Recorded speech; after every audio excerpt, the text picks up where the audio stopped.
Hello everyone, मेरा नाम हरमन है। आज भी हम कंसोलिडेशन की जो न्यूमेरिकल सीरीज कर रहे थे उसको आगे बढ़ाएंगे और अल्टीमेट कंसोलिडेशन सेटलमेंट के बेस के ऊपर एक और न्यूमेरिकल करेंगे। पर उससे पहले मैं आपसे जो हमने पिछली क्लास में एक न्यूमेरिकल किया था उसके बारे में थोड़ी सी डिस्कशन करना चाहता हूँ। उस डिस्कशन को थोड़ा सा आगे कैरी फॉरवर्ड करते हुए मैं आपको थोड़ा सा जो हमने पिछले क्लास में क्वेश्चन किया उसमें थोड़ा सा वेरिएंट अगर हो जाए तो फिर हम अपने क्वेश्चन को कैसे प्रोसीड करें वो मैं आपके साथ डिस्कस करना चाहता हूं। तो जैसे मान लीजिए ये मेरी ऐसे फाउंडेशन थी ना, जो हमने पिछली क्लास में क्वेश्चन किया था उसकी कंटिन्यूएशन में आपको बता रहा हूं मैं। अगर थोड़ा सा उससे हटके क्वेश्चन आ जाए then how we have to proceed with the question. ठीक है, देखिए पिछली क्लास में क्या था कि ऐसे कोई हमारी फाउंडेशन थी, इसके ऊपर कोई ना कोई लोडिंग लग रही थी। ठीक है, तो ये जैसे यहाँ पे कहीं पे ग्राउंड लेवल था, ठीक है, और फिर कहीं वाटर टेबल आ गया था। एंड मैं ज्यादा डिटेल में नहीं जा रहा, बात मैं आपको ये बताना चाहता हूँ कि यहाँ पर थी सिल्टी सैंड। ठीक है, सिल्टी सैंड, और चले मान लीजिए यहाँ पर कहीं पे वाटर टेबल था। ठीक है, जो भी डेप्थ पे था डजंट मैटर। उसके बाद यहाँ पे हमारी थी क्ले लेयर। ठीक है, इस क्ले लेयर की जो ये वाली क्ले लेयर कंप्रेसिबल लेयर है विद रिस्पेक्ट टू कंसोलिडेशन, अगर मैं बात करूं तो इस क्ले लेयर की हमको अल्टीमेट कंसोलिडेशन सेटलमेंट कैलकुलेट करनी थी। ठीक है, तो हमने इसका एच नोट देख लिया। ठीक है, एच नोट देख के इसके सेंटर के ऊपर हमने कैलकुलेट कर लिया था सिग्मा नोट बार। ठीक है, सिग्मा नोट बार और डेल्टा सिग्मा बार। ये कैलकुलेट करने के बाद जो हमारा फॉर्मूला होता है delta H is equal to C C H not by 1 plus C not log of sigma not bar plus delta sigma bar by sigma not bar. ठीक है, इसके बेस के ऊपर हमने अल्टीमेट कंसोलिडेशन सेटलमेंट कैलकुलेट कर ली थी। ठीक है, पर क्या हो अगर इससे थोड़ा सा हटके क्वेश्चन आ जाए। यहां पर तो क्या थी कि ऊपर सिल्टी सैंड थी और फाउंडेशन के कुछ नीचे आ गई क्ले लेयर। ठीक है, और क्ले लेयर की हमको कैलकुलेट करनी थी अल्टीमेट कंसोलिडेशन सेटलमेंट। पर क्या हो अगर यहां पे क्ले ना हो, क्ले इधर हो, ऊपर ऊपर वाले स्ट्रेटम में ही हमको क्ले मिल जाए, फिर क्या होगा। यहां पर तो यहां पर क्ले थी, ठीक है ना, एक ऊपर सिल्टी सैंड थी जहां पर हमारी फाउंडेशन रेस्ट कर रही थी, जिसमें थोड़ी डेप्थ पे वाटर टेबल था। उसके बाद एक क्ले लेयर स्टार्ट हो रही थी, उसकी फिर हमको अल्टीमेट कंसोलिडेशन सेटलमेंट कैलकुलेट करनी थी। ये मैंने अब रब कर दिया। अब मैं आपसे ये बात कर रहा हूं कि जो क्ले लेयर है ऐसे नहीं कि थोड़ा डेप्थ नीचे जाके फिर स्टार्ट हो रही है ना। मैं आपसे मैं ये बात कर रहा हूं कि ऊपर वाली जो लेयर है दैट इज ओनली क्ले, कि क्ले लेयर में ही हमने हमारी जो फाउंडेशन है उसको रेस्ट किया हुआ है। तो फिर हम अपने क्वेश्चन को कैसे प्रोसीड करें। मान लीजिए कहीं यहां पर जाके एक इम्परवियस स्ट्रेटम आ जाएगा। ठीक है, इम्परवियस स्ट्रेटम या रॉकी स्ट्रेटम जो मर्जी कह लीजिए। कहने का मेरा ये मतलब है कि जो क्ले लेयर है वो कहीं यहां तक एक्सटेंड कर रही होगी। ठीक है, इस क्ले लेयर की कितनी थिकनेस ओवरऑल, इस ये जो हमारी क्ले लेयर है इसकी ओवरऑल जितनी भी थिकनेस है ये हमको दी होगी, राइट। कुछ भी आप इसको मान लीजिए 5 मीटर 6 मीटर 7 मीटर 8 मीटर, कुछ भी 8 मीटर, जैसे मैंने 8 मीटर यहाँ पे लिख लिया, एग्जाम्पल लिया मैंने। ठीक है ना, मान लीजिए 8 मीटर हो सकती है ये। ठीक है, और नीचे कोई और स्ट्रेटम होगा। ठीक है, कहने का ये मतलब है कि जो हमारी क्ले लेयर है दैट इज 8 मीटर और हमारी फाउंडेशन रेस्ट कर रही है in this upper clay layer. ऊपर वाली लेयर ही क्ले लेयर है। तो अब हम H not sigma not bar delta sigma bar कहां पर कैलकुलेट करेंगे और एच नॉट किस वैल्यू को लेंगे, ये सोचने वाली बात है। उसमें तो हमने डायरेक्टली देख लिया था कि जो भी क्ले लेयर की थिकनेस है उसको हमने एच नॉट मान के उस क्ले लेयर के बीच में हमने सिग्मा नॉट बार और डेल्टा सिग्मा बार को कैलकुलेट करने के बाद ultimate consolidation settlement delta H को कैलकुलेट कर लिया था। पर इस केस में हम ऐसा नहीं कर सकते। ऐसा नहीं हम कर सकते कि ओके 8 मीटर इस थिकनेस है इस क्ले लेयर की, 8 metre okay, H naught is equal to 8 metre, इस क्ले लेयर के बीच हुआ 4 मीटर, उसका हमने सेंटर लाइन ड्रॉ कर दी, सिग्मा नॉट बार और डेल्टा सिग्मा बार वहां पे कैलकुलेट कर लिया ना। ये गलती नहीं करनी। तो करना क्या है, करना इसमें ये है कि आपको यहां पर जो H0 आपको एज्यूम करना है, जो थिकनेस ऑफ कंप्रेसिबल लेयर आपको एज्यूम करनी है, वो आपको ये करनी है। मान लीजिए ये 5 मीटर है, ठीक है, ऊपर वाली ये 3 मीटर है, वाटर टेबल भी यहां पर ही है, ठीक है ना, क्योंकि कंसोलिडेशन तो ऑफ कोर्स तभी होगी जब हमारा सॉइल पूरी तरह से सैचुरेटेड है, राइट। नो 5 मीटर, ये मान लीजिए 5 मीटर है, ठीक है ना, एग्जांपल ले रहा हूं मैं, तो ये 5 मीटर है। तो अब मेरे को जो H0 होगा वो ये वाली थिकनेस लेनी होगी। This 5 metre has to be taken equal to H0, this will be H0, H0 in this case will be equal to 5 metre, ठीक है ना। क्यों ऐसा, क्यों? क्योंकि देखिए लोड या प्रेशर जो भी आप कह लो, this will act here, this will act here, ठीक है, यहां पर एक्ट कर रहा है। अब जो क्ले लेयर दबनी शुरू होगी इस प्रेशर की वजह से, वो यहां से दबनी शुरू होगी, यहां से इसके नीचे से दबनी शुरू होगी। तो क्योंकि इसके नीचे से दबनी शुरू होगी, तो हम इसके नीचे की जो भी क्ले लेयर की थिकनेस है उसको कंसीडर करेंगे, ना कि जो पूरी क्ले लेयर की थिकनेस हो उसको ना। हमको वो वाली thickness of clay layer consider करनी है जो इस यहां पर जो फाउंडेशन लेवल है, बॉटम ऑफ फाउंडेशन है, इसके नीचे है। इसके नीचे जो भी क्ले लेयर की थिकनेस है उसको Z0 एज्यूम करना हमको, ठीक है, Z0 या H0 जो भी आप कह लो, ठीक है। हमारे वाले फॉर्मूले में हम H0 करके कैलकुलेशन करते हैं, तो H0 will be equal to 5 metre, ठीक है। वो वाला फॉर्मूला मैं लिख रहा हूं, डेल्टा H, ताकि सारी चीजें आपके सामने हो और आपको रिलेट करने में बहुत ही ज्यादा आसानी हो जाए, इसलिए मैं ये फॉर्मूला लिख देता हूं, delta H is equal to CC H0 by 1 plus E0। देखिए मैं एज्यूम कर रहा हूं कि हमारी सॉइल नॉर्मली कंसोलिडेटेड है, अगर ओवर कंसोलिडेटेड हुई तो उस हिसाब से यहां पर CC की जगह CR आ जाएगा, और अगर ओवर कंसोलिडेटेड से होकर नॉर्मली कंसोलिडेटेड में जाती हुई तो दोनों फॉर्मूलाज कंबाइन होंगे। ये मैंने आपके साथ अच्छी डिस्कशन इस मुद्दे पर मैं आपके साथ कर आया हूं, ठीक है। तो CC H0 by 1 plus E0 log of course base 10 sigma not bar plus delta sigma bar by sigma not bar. CC coefficient of compression इस वाली क्ले लेयर का, E0 जो भी इसकी वॉइड रेशियो होगी, या तो डायरेक्टली गिवन होगी या इनडायरेक्टली कुछ ऐसा डेटा गिवन होगा कि हम E0 की वैल्यू कैलकुलेट कर सके। यहां पर सिग्मा नॉट बार और डेल्टा सिग्मा बार, कौन सी लेयर कंप्रेस हो रही है, जो इस फाउंडेशन लेवल के नीचे वाली है, तो सिग्मा नॉट बार और डेल्टा सिग्मा बार कहां पर कैलकुलेट करेंगे, इस लेयर की सेंटर पे, राइट। वहां पर जो हमने कैलकुलेट किया था, वहां पर भी जो लेयर दब रही थी एक्चुअली उसके सेंटर पे हमने कैलकुलेट किया था, तो वो हमने पूरी की पूरी क्ले लेयर की थिकनेस ले ली थी, उसके सेंटर पे हमने सिग्मा नॉट बार और डेल्टा सिग्मा बार की वैल्यू को कैलकुलेट कर लिया था। पिछले लेक्चर की बात कर रहा हूं, राइट। पर इसमें ऐसा नहीं होगा, इसमें ऐसा नहीं होगा, इसमें हमको देखना पड़ेगा। आई थिंक पिछले लेक्चर में ही हमने इसमें बात करी थी, नहीं यस, तो इसमें भी हम ऐसे करेंगे, ठीक है ना। इसमें ऐसा नहीं कि पूरी की पूरी क्ले लेयर की थिकनेस ले लें और उसके सेंटर पे कैलकुलेट कर लेना, जो लेयर दब रही है उसमें भी जो लेयर दब रही है उसके सेंटर पे हमने सिग्मा नॉट बार और डेल्टा सिग्मा बार कैलकुलेट किया था, इसमें भी जो लेयर दब रही है उसके सेंटर पे हमको सिग्मा नॉट बार और डेल्टा सिग्मा बार की वैल्यू कैलकुलेट करनी है। इसमें कौन सी लेयर दब रही है, ये वाली जो फाउंडेशन के बॉटम ऑफ फाउंडेशन के नीचे वाली है, तो यहां पर इसके सेंटर पे, मतलब इस बॉटम से 2.5 मीटर के डिस्टेंस पे, जो हमने एग्जांपल लिया उसमें बात कर रहा हूं मैं। Of course question to question vary करेगा, ये जस्ट एक एग्जांपल है आपको समझाने के लिए।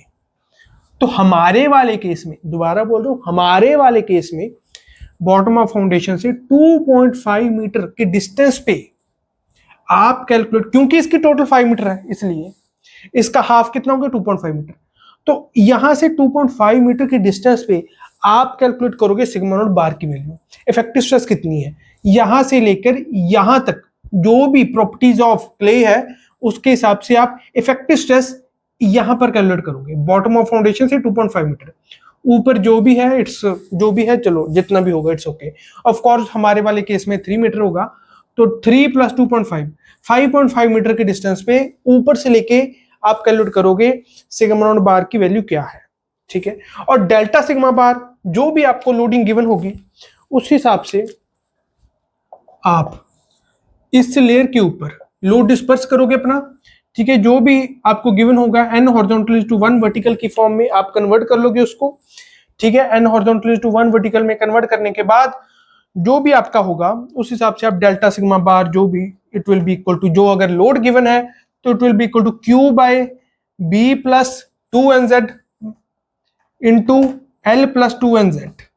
मैं एक थोड़ा सा जनरलाइज्ड पैटर्न एज्यूम कर रहा हूं कि रेक्टेंगुलर फुटिंग है, ठीक है।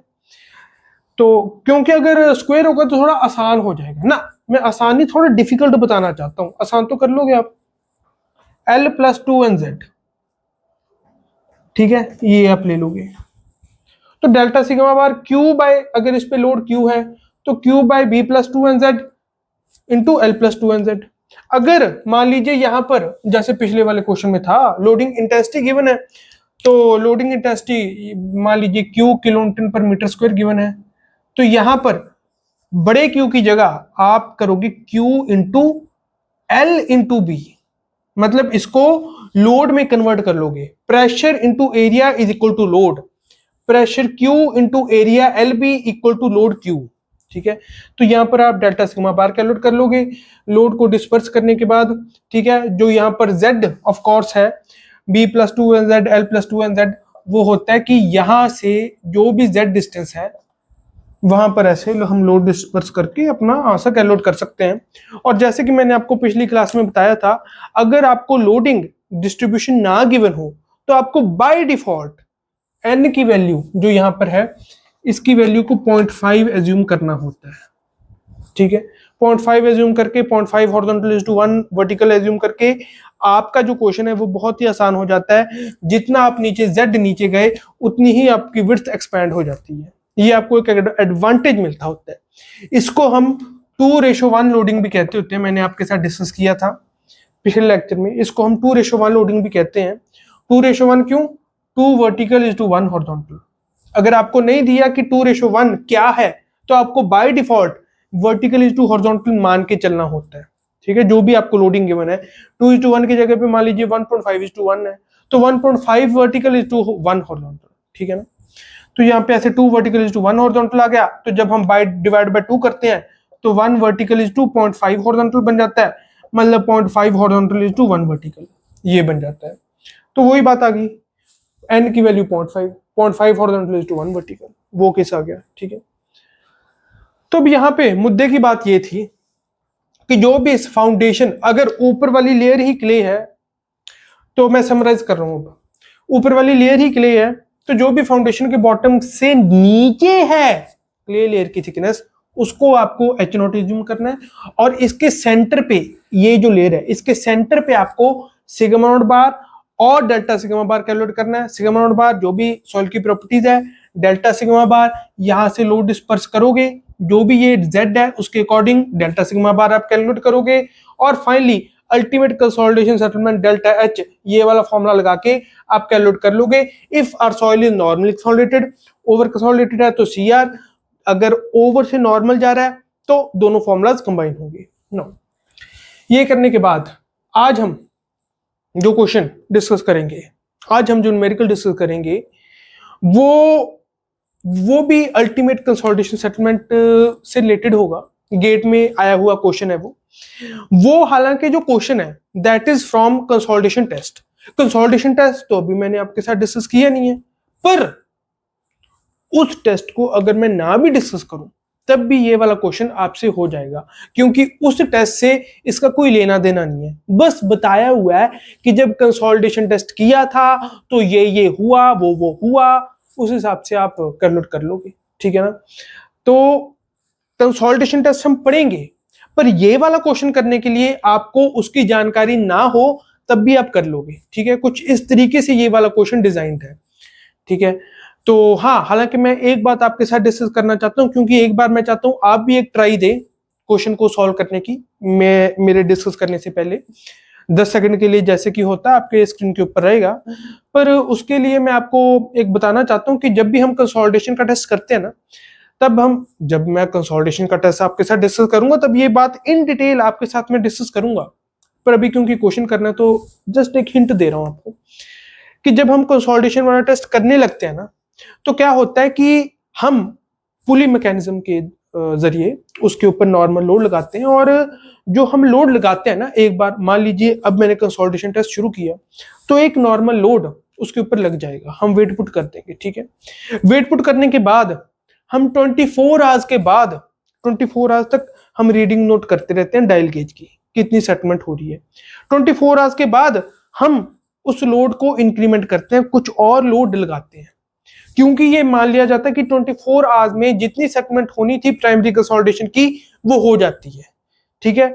तो अब इसमें कुछ ऐसा दिया होगा कि लोड हटाने से पहले ऐसा ऐसा किया, क्योंकि जब हम इस कंसोलिडेशन टेस्ट को खत्म भी करते हैं ना, जब रीडिंग नोट कर ली, लोड पूरा उसमें डाल दिया, तो हम लोड को निकालना भी शुरू करते हैं इसमें, ठीक है। तो बात मैं बस आपको इतना बताना चाहता हूं कि इस क्वेश्चन में कुछ ऐसा दिया होगा कि लोड को रिमूव करने से पहले डायल गेज की रीडिंग ऐसे ऐसे आई। तो बात वहां पर ऐसी है कि लोड को निकालने से पहले जो भी डायल गेज की रीडिंग आई है, आपको ये मान के चलना है कि लोड निकालने से पहले जो भी उसकी अल्टीमेट कंसोलिडेशन सेटलमेंट होनी थी हमारे सॉइल की, वो हो गई, ठीक है। ये बात जब मैं आपके साथ कंसोलिडेशन वाला टेस्ट डिस्कस करूंगा तब तो ये बात बहुत ही अच्छे तरीके से क्लियर हो जाएगी। पर अब के लिए मैं आपको बता दूं कि जो क्वेश्चन में दिया हुआ ना कि लोड निकालने से पहले ऐसा ऐसा हो गया था, डायल गेज में वैसा वैसा हो गया था, आपको ये मान के क्वेश्चन सॉल्व करना है कि लोड निकालने से पहले जो भी प्राइमरी कंसोलिडेशन, जो भी सेटलमेंट होनी थी, हो गई है। उस हिसाब से आप अपने क्वेश्चन को सॉल्व करिएगा। और ये वैसे आपको बताऊं मैं थोड़ा आसान क्वेश्चन है, ठीक है, पर थोड़ा सा हटके है ये क्वेश्चन, है बहुत आसान क्योंकि थोड़ा सा हटके है और हमारे अल्टीमेट कंसोलिडेशन सेटलमेंट वाले टॉपिक से जुड़ा हुआ है, तो इसलिए मैंने सोचा इस क्वेश्चन को बिल्कुल डिस्कस किया जाए, ठीक है। तो 10 सेकंड्स के लिए, मेरे को वैसे पूरा विश्वास है कि आप ये क्वेश्चन कर लो क्योंकि आसान है ये, राइट, हटके है थोड़ा सा पर आसान है, ठीक है। तो 10 सेकंड्स के लिए आपकी स्क्रीन के ऊपर ये वाला क्वेश्चन रहेगा, सॉल्व करने की कोशिश करिएगा, ठीक है। नहीं हुआ देन आई विल डिस्कस, अगर हो भी गया तो आप मेरी अप्रोच देखिएगा, ताकि इन जनरल आपको क्वेश्चन कैसे करने उसकी थोड़ी अप्रोच समझ में आ जाए, राइट। तो 10 सेकंड्स के लिए ये वाला क्वेश्चन आपकी स्क्रीन के ऊपर ये रहा।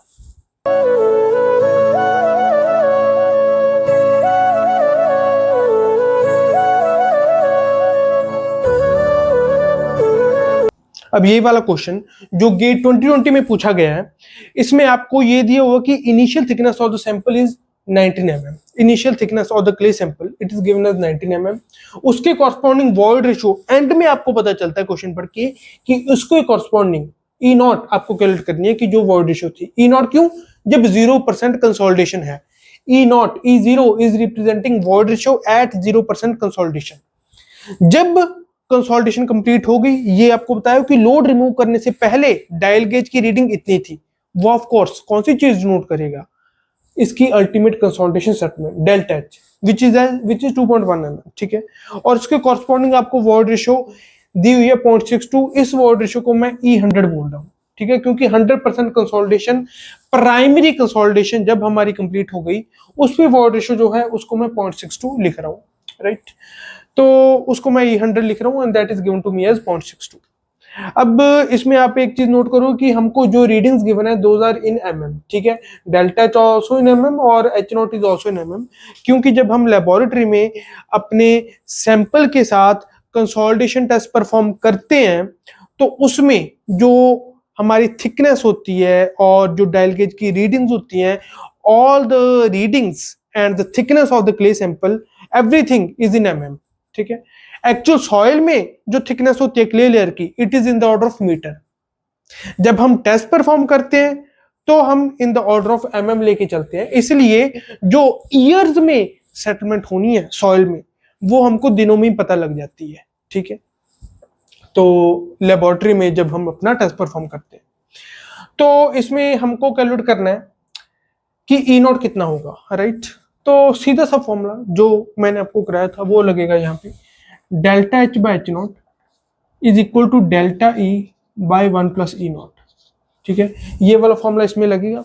डेल्टा एच की वैल्यू हमको गिवन है, एच नॉट की वैल्यू भी गिवन है, डेल्टा ई ये हम देख लेंगे, और 1 प्लस ई नॉट की वैल्यू गिवन है। तो बस इसमें वैल्यू पुट करनी है। डेल्टा एच की वैल्यू 2.1 है, H naught is given to me as 19 mm।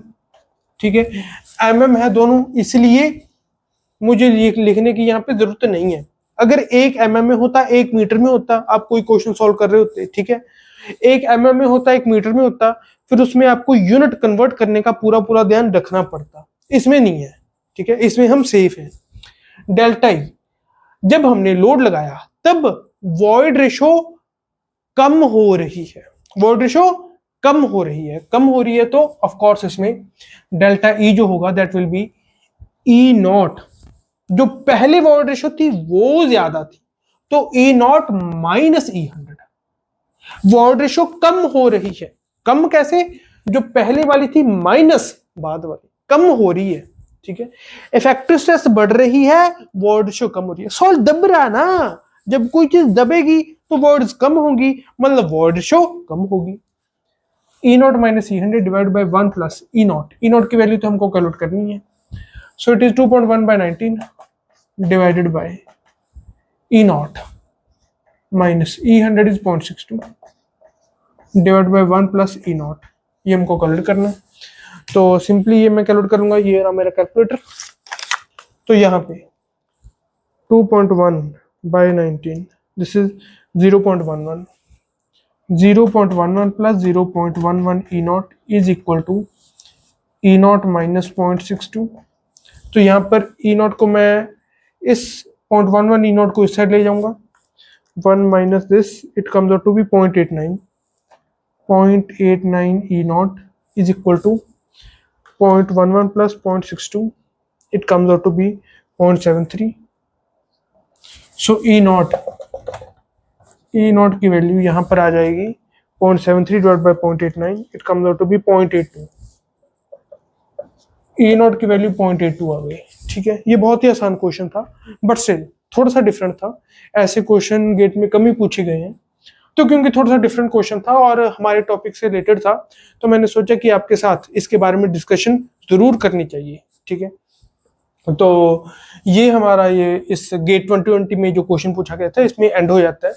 अब इस क्वेश्चन में ये बात आपको कही गई थी that without allowing any swelling this was the consolidation settlement, और जो वॉइड रेशो वो ये थी। ये चीजें जो आपको डेटा है delta H and E 100 this was without allowing any swelling, क्योंकि जब हम लोड उठाते हैं ना, ठीक है, हमने कंसोलिडेशन का टेस्ट परफॉर्म किया, बाद में ना हम अपने उसको उठाते भी हैं, लोड को उठाते भी हैं, जो हमने सॉइल के ऊपर लोड लगाया है पुली मैकेनिज्म के थ्रू।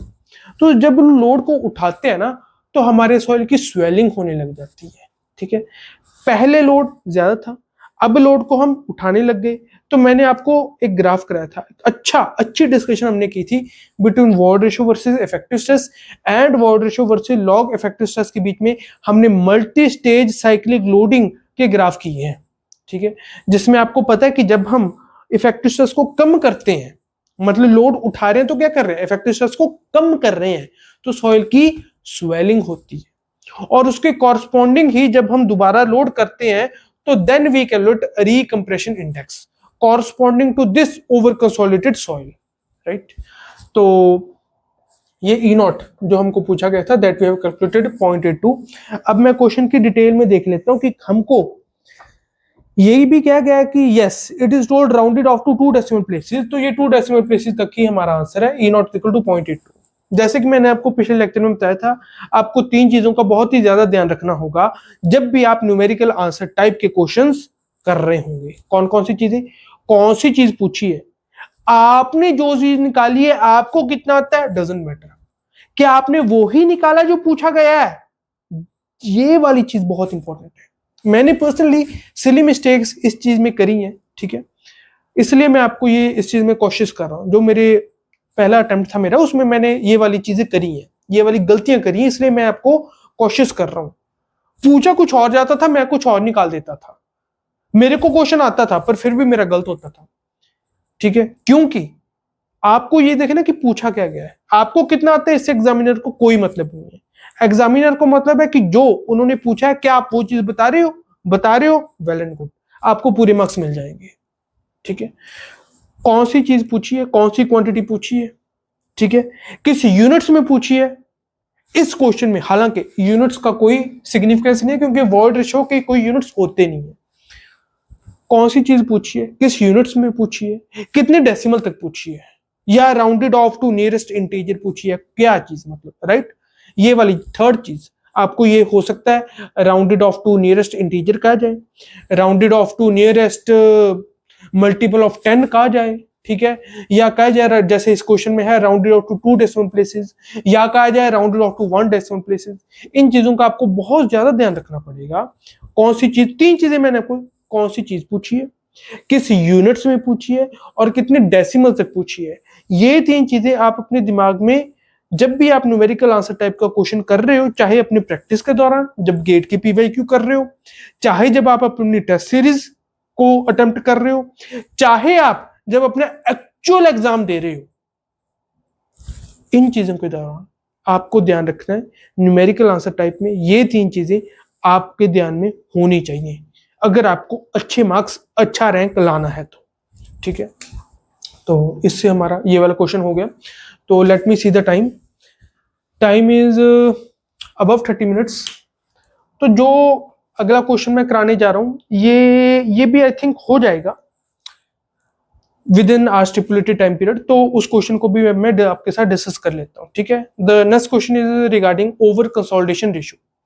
तो ये क्वेश्चन भी आपके स्क्रीन के ऊपर 10 सेकंड के लिए रहेगा, आप इस क्वेश्चन को करने की ट्राई करना and then will discuss this question. तो ये रहा आपकी स्क्रीन के ऊपर, दिस इज फ्रॉम गेट 2021। ये रहा आपकी स्क्रीन के ऊपर क्वेश्चन फॉर 10 सेकंड्स।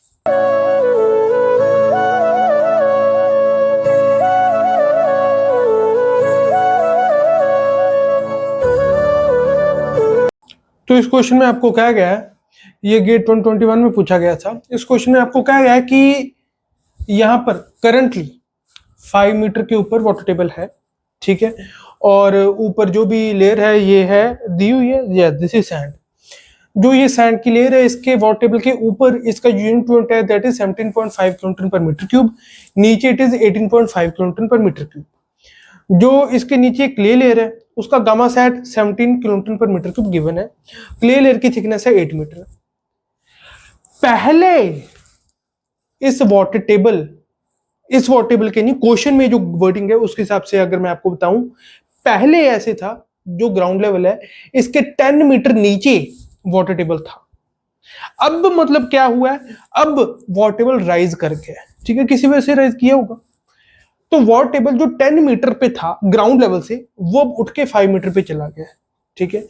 तो अब हमको इस वजह से जो वाटर टेबल ऊपर उठा है हमको कैलकुलेट करना है कि जो ये क्ले लेयर है ना, इसके जो मिड है, इसका जो मिड है, राइट, ऑफ कोर्स यहां से 4 मीटर पे होगा क्योंकि total thickness of the clay layer is 8 metre given in the question. तो ये 4 मीटर पे होगा। हमको कैलकुलेट करना है कि यहां पे 4 मीटर पे क्ले लेयर की शुरुआत से मतलब क्ले के मिड लेवल पे जो स्ट्रेसेस थी उसके अकॉर्डिंग ओवर कंसोलिडेशन रेशियो कितनी है हमारी क्ले लेयर की, ठीक है। ओवर कंसोलिडेशन रेशियो OCR हमको कैलकुलेट करनी है, ठीक है। ये भी दिया हुआ कि rounded off to 2 decimal places, ये हमको कैलकुलेट करना है, that rounded off to 2 decimal places we have to calculate. अब ये बहुत ही आसान क्वेश्चन है, इसमें केवल कैलकुलेशंस है और इसमें कुछ ज्यादा क्वेश्चन, ज्यादा कंसेप्ट्स नहीं है, ठीक है। बस इफेक्टिव स्ट्रेस कैसे कैलकुलेट करनी है ये आपको कैलकुलेट करनी आनी चाहिए, तो ये क्वेश्चन आपके साथ हो जाएगा, आपसे हो जाएगा। पर मैंने ये वाला क्वेश्चन इसलिए लिया था क्योंकि जो ओवर कंसोलिडेशन रेशियो कैलकुलेट करने के लिए गेट में ज्यादा क्वेश्चन पूछे नहीं गए, शायद ही एक आधा ऐसा कोई अच्छा इसके अलावा कोई क्वेश्चन होगा जिसमें ओवर कंसोलिडेशन रेशियो कैलकुलेट करने के लिए आपको बोला गया हो, ठीक है, जो डेटा गया है उसके हिसाब से। तो क्योंकि थोड़ा सा हटके है ये क्वेश्चन, इसलिए मैंने ये वाला क्वेश्चन उठा लिया है। ये बहुत आसान क्वेश्चन, ठीक है, तो इसमें हम कैलकुलेशन कर लेंगे। अब जैसे अगर आपको याद हो जब हमने डिस्कस किया था ओवर कंसोलिडेशन का टॉपिक, ओवर कंसोलिडेशन रेशियो जब हमने डिस्कस की थी, तब मैंने आपके साथ ये बात डिस्कस की थी that rise of water table से भी ओवर कंसोलिडेशन होती है। उसका ये प्रैक्टिकल एग्जांपल आपके सामने है। राइज ऑफ वाटर टेबल हुआ है, उसकी वजह से ओवर कंसोलिडेशन हुई है और हमें उसके कॉरस्पॉन्डिंग ओवर कंसोलिडेशन रेशियो अब कैलकुलेट करनी है। जो हमने वहां पे स्टेटमेंट पढ़ी थी उसका प्रैक्टिकल एग्जांपल आपके सामने है। ठीक है, तो अब प्रेजेंट में जो हमारे इफेक्टिव स्ट्रेस है उसको हम कैलकुलेट कर लेते हैं। ठीक है, present, this is present. Present में जो अभी हालात हैं उसके हिसाब से अगर मैं इफेक्टिव स्ट्रेस कैलकुलेट करूं इस क्ले लेयर के मिड पे, तो वो कुछ ऐसी होगी, sigma bar will be equal to 17.5 into 5 plus, अब वाटर टेबल के नीचे चला गया, gamma W equal to 9.81 kiloton पर metre cube, unit weight of water हमको गिवन है। इस चीज का आपको बहुत ध्यान रखना होता है कि गामा डब्ल्यू की वैल्यू 9.81 किलोटन पर मीटर क्यूब गिवन है या 10 किलोटन पर मीटर क्यूब गिवन है। अगर नहीं दिया तो बाय डिफॉल्ट आपको 9.81 किलोटन पर मीटर क्यूब मान के चलनी होती है, ये आपको पता है।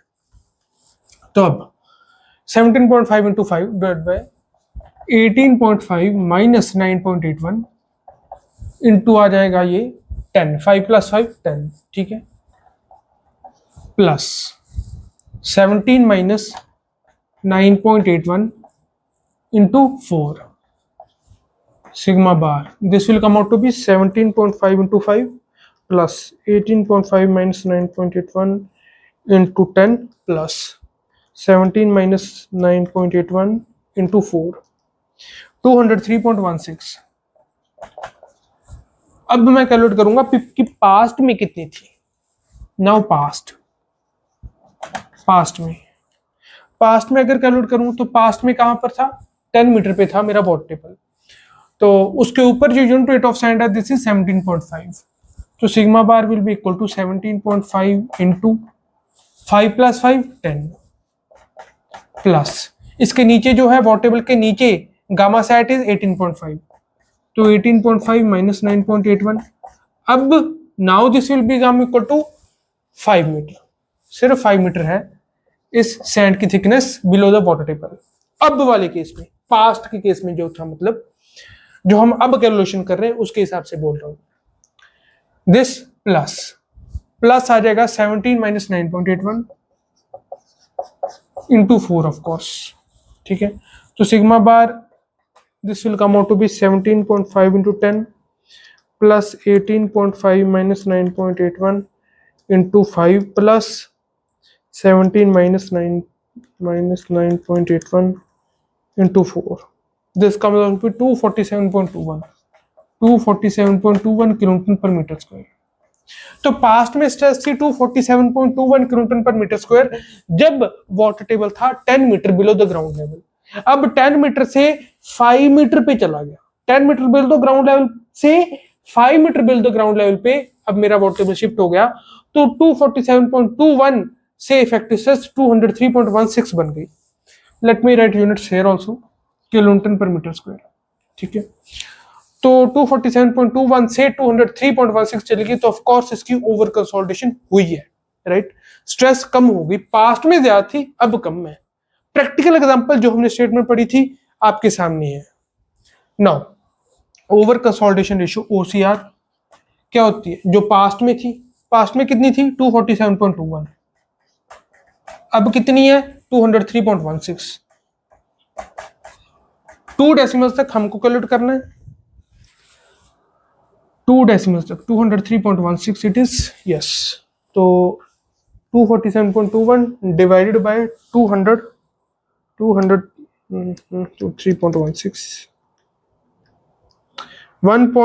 ये आ रहा है 1.2168, मतलब कहने का अगर 3 डेसिमल्स तक अगर मैं आपको बताऊं तो ये आ रहा है 1.216, अगर मैं जो 3 डेसिमल्स है उसको एग्जैक्ट लिख ही लूं तो, ठीक है ना, वैसे तो 1.216824178 कुछ ऐसी वैल्यू आ रही है। अब इसको अगर मेरे को 2 डेसिमल्स में रिप्रेजेंट करना है तो this will become 1.22। Basic round of की टेक्निक्स आपको आनी चाहिए, ठीक है। ड्यूरिंग योर कैलकुलेशंस और एंड में जब आप अपने आंसर को रिपोर्ट करोगे तो राउंड ऑफ की टेक्निक्स का आपको इस्तेमाल करना आना चाहिए, ठीक है। तो 1.21 216 है, 5 से बड़ा है तो ऑफ कोर्स 1.22, ठीक है।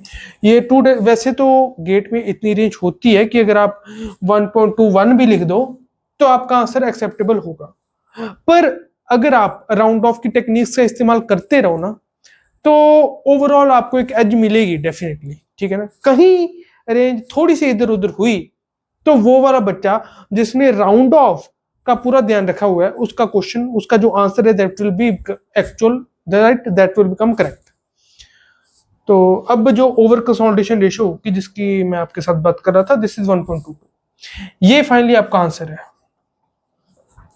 तीन चीजें जो हमको ध्यान में रखनी थी, पूछा क्या पूछा गया था, ओवर कंसोलिडेशन रेशियो, यस वो ही हमने निकाली है, ओके। दूसरी चीज किस यूनिट्स में, इसके कोई यूनिट्स है नहीं तो हम इस चीज से अभी इसमें बेफिक्र हो सकते हैं। तीसरी चीज होती है कितने डेसिमल्स तक, 2 डेसिमल्स तक पूछी गई थी, 2 डेसिमल्स तक हमने रिपोर्ट कर दी, 1.22 इज आवर आंसर, राइट। तो अब अगले लेक्चर में हम प्रोबेबली न्यूमेरिकल से we are done with numericals, जो अल्टीमेट कंसोलिडेशन सेटलमेंट के न्यूमेरिकल्स थे। हाँ, हल्के जो अल्टीमेट कंसोलिडेशन सेटलमेंट की कैलकुलेशन, ये आगे जो हम और टॉपिक्स पढ़ेंगे उसके न्यूमेरिकल्स करेंगे, उसमें भी इसकी जरूरत पड़ेगी हमको, ठीक है। तो उसमें भी और जो इसकी प्रैक्टिस है वो उनमें हो जाएगी, पर अल्टीमेट कंसोलिडेशन सेटलमेंट और ओवर कंसोलिडेशन से जो भी हमको प्रैक्टिस चाहिए थी वो अब हमारी हो चुकी है। अब अगले लेक्चर में हम जो हमारी थ्योरी के साथ दोबारा प्रोसीड करेंगे, right. For this lecture it's enough, thank you very much.